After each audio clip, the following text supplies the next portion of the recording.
आदरणीय निवासीगण और आदरणीय पूर्वज लोगों से मुखातिब होकर कुछ कहने आया हूँ।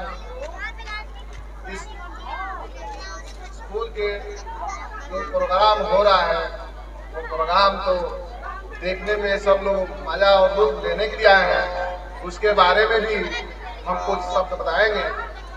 दूसरी बात है, अल्लाह का या भगवान का लाख लाख शुक्र है कि हम लोगों को नए साल के अवसर पर, वो भी 26 जनवरी के बाद हम सब लोग एक जगह इकट्ठे हुए हैं, ये खुदा का शुक्र है। फिर इसके बाद कौन मिलेगा, कौन रहेगा, कौन नहीं रहेगा, वो खुदा ही बेहतर जानता है। इसलिए हम लोग खुदा का शुक्रिया अदा करते हैं, एक जगह मिलने का मौका मिला है। दूसरी बात है कि ये अच्छा अवसर पर है, कुछ ड्रामा दिखाकर, कुछ नकल करा के लोगों से, बच्चों से आपके अंदर ये दिखाया जा रहा है कि पढ़ाई कैसे कर लेना है। सरकार निकाला है खेल खेल में पढ़ना है। हम यहाँ प्रखंड के निवासियों को दाद देते हैं, खासकर स्कूल के डायरेक्टर को, कि ये खेल खेल के जगह पर ये देख देख का पढ़ाई का नारा दिया। खेल खेल के में पढ़ना है, वो जगह पर आपने देख देख का पढ़ने का नारा दिया, बहुत अच्छी बात है। लेकिन नकल के लिए अकल चाहिए। भाइयों और दोस्तों, मेरे बुजुर्ग लोगों और खासकर बच्चे और बच्चियां, तुम्हारे लिए है, नकल के लिए अकल चाहिए। और अकल क्या है? पढ़ाई। नकल के लिए अकल चाहिए, और नकल करके अकल रहेगा तब हम पढ़ सकते हैं। ये नहीं कि आप सब लोग आए हैं, खासकर बच्ची भी, कि हम आए हैं नकल का हम लोग लुत्फ लें और चले जाएं। ऐसे आप यूट्यूबर पर, फिल्मों में हर जगह देखते हैं, देखकर उसमें अच्छा क्या है उसको देखना है। ये हर चीज अच्छा है, कोई बुरा नहीं है। दुनिया में जितना चीज हम देखते हैं, हम मनुष्य के लिए पैदा किया भगवान ने। उसको चाहे जो भी हो, मामूली जानवर लीजिए, मामूली सांप लीजिए, चूहा लीजिए, हर चीज का इंसान के लिए भगवान ने पैदा किया है। सांप अगर नहीं रहता तो हमारे आगे हवा सारे जहर हो जाते, गंदगी वो लेता है, अच्छी जो हवा बनती है वो हम लेते हैं। चूहा है मामूली, जमीन कोड़ता है नीचे से, वो जमीन से जरखेज होता है, यानी उपजाऊ होता है। ऐसे बहुत जो है, जैसे गंदगी है जानवर साफ करता है, ये हमारे लिए है। हम हर चीज भगवान ने हमारे लिए इंतजाम किया है। उसी तरह से आप खेल खेल को पढ़ने में पढ़ना है, और देख देख करके भी पढ़ना है। ये देख कर किया है, नकल किया, डॉक्टर का किया, बच्चों का किया, या गाना गाकर, हर चीज की जरूरत है। खेल में भी है जरूरत, खेल में नंबर 1 चाहिए। जो नंबर 1 होगा उसको नौकरी या हर जगह वो कामयाब रहेगा, भूखे नहीं मर सकता है। खेलने में हो, दौड़ने में हो, पढ़ने में हो, और बच्चों से खासकर मैं ये कहूंगा, और गार्जियन से अपने बच्चे को हर दम पढ़ाई पर देखें, सुबह शाम बैठाएं। हम लोग उसमें के हैं, और बहुत से बुजुर्ग हैं जो लालटेन और दिया से पढ़े हुए हैं। आज तो 24 घंटा रोशनी मिल रहा है और कहीं भी पढ़ सकते हैं। हम लोग उसमें का है कि हम लोग दिया से पढ़ते थे, हम उस जमाने के पढ़े हुए हैं कि चिराग आ दिया और हम हो जाती थी, उसमें के पढ़ने वाले हैं। लेकिन गार्जियन उस वक्त 2 घंटा सुबह शाम जरूर बैठाता था, और नए दौर के लोग हैं वो बच्चों को बैठाते नहीं हैं। और बच्चों को 2 घंटा सुबह शाम, कम से कम 1 घंटा सुबह शाम घर पर बैठाना चाहिए, और अपने गाइड करना चाहिए। नहीं पढ़े लिखे हैं तो कम से कम कंप्यूटर का देखा कीजिए, और कोई टिक लगा दीजिएगा, आज लिखा है कि नहीं लिखा है, या सुबह में देखिए।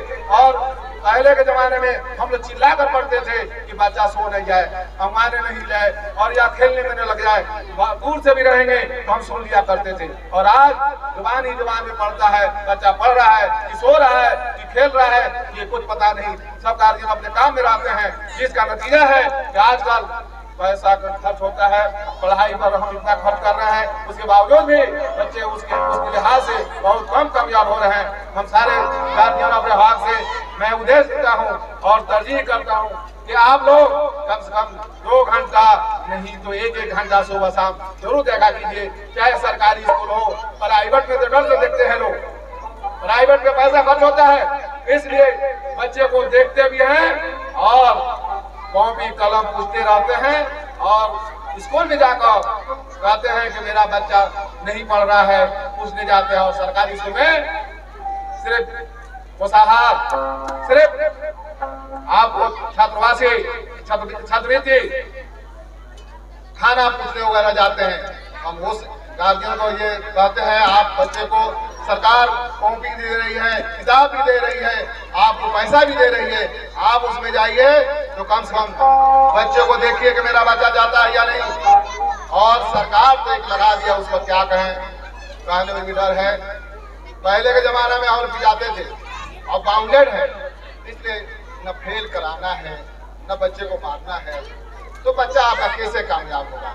तो कम से कम आप तो टाइट हो जाइए, आप अपने बच्चों को देखिए और सुबह शाम देखिए पढ़ता है कि नहीं, लिखता है कि नहीं, कॉपी घटा है या क्या घटा है पूछिए। और जरूर स्कूल में जाकर देखिए कि बच्चा हमारा पहुंचा कि नहीं। वहां नहीं पूछिएगा मास्टर क्या करेगा, वो गया कि नहीं गया वो क्या जानता है, आप जानिए। और कॉपी कैसे कह सकता है, कॉपी तो हम जो है मिल रहा है, घटे तो वो खरीदिए, पूरा कीजिए। इसके लिए भी हम आप लोग दिखाएंगे। प्राइवेट में है, प्राइवेट के इसलिए कुछ कहना पड़ रहा है कि इसमें डर से गार्जियन आता है कि देना पड़ रहा है, पैसा को वजह पूछना आता है, न कि गार्जियन बच्चे के लिए आता है। तो बच्चे को पूछिए। और इस बात पर हमको है, और जहेज पर भी आप लोग जोर दीजिए। बच्ची लड़कियां ज्यादा नजर आ रही हैं, हम और बच्चों से आप लोग हरदम ये पूछिए तुम्हारा पढ़ने का क्या मकसद है, तुम्हारा मंजिल क्या है, तुम पढ़कर क्या बनेगा, ये जरूर उसको दिमाग में डालिए और अपने मन से कहिए। बच्चे के मिजाज से कहवाइए और बच्चा अपने मिजाज से जो पढ़ेगा वहाँ कामयाब होगा और जरूर कामयाब होगा। आप जो जितने लोग हैं आए हैं, कोशिश किए हैं कि नहीं उस स्कूल में जाना है तो जाना है। आप इस धूप में भी आ गए, बैठे हुए हैं, धूप खा रहे हैं, आप मजे से सुन रहे हैं। जब नहीं बनाते, कोशिश नहीं करते, नहीं जाने का तो नहीं आते। तो वैसे बच्चों को कीजिए और बच्चे लोगों से कहेंगे कोई जरूरी नहीं है कि हम नौकरी मिलेगी, कोई जरूरी नहीं है कि हम क्या कर पाएंगे, वहां तक पहुंचेंगे नहीं, ये सोचना नहीं है। पढ़ा लिखा आदमी सलीका और ढंग से काम करता है, वो कोई काम करेगा। पढ़ा लिखा आदमी बायां हाथ से ही गंदगी उठाएगा, दाहिना हाथ से नहीं उठाएगा। और कहीं भी चलेगा रास्ता अपना बायां तरफ चलेगा, दाहिना नहीं जाएगा और आगे पीछे दूर जरूर चलेगा। ये पढ़ने का है, पढ़ने से बहुत कुछ होता है। जैसे आप लोग ये कर रहे हैं नकल, अकल नहीं हो नकल फेल हो जाएगा। एक किस्सा याद आ रहा है, 3 आदमी दोस्त था और तीनों बहुत भूखा था। वो राय किया कि चला जा, राजा को ठगना है। राजा के पास पहुंचा, मुख्तसर में कह रहे हैं, राजा के पास पहुंचा तो एक आप कहा राय कर लिया कि जैसे गलत होगा तो तुम खखाड़ देना। तो पीछे से तो वो राय करके गया तो हम संभाल लेंगे। तीसरा कहा कि लास्ट को हम संभाल लेंगे। ऐसे सुनिए, ऐसे पहुंचा लोग तो कहा कि हम लोग जंगल में जा रहे थे शिकार करने, तो 22 फीट का बाघ नजर आया।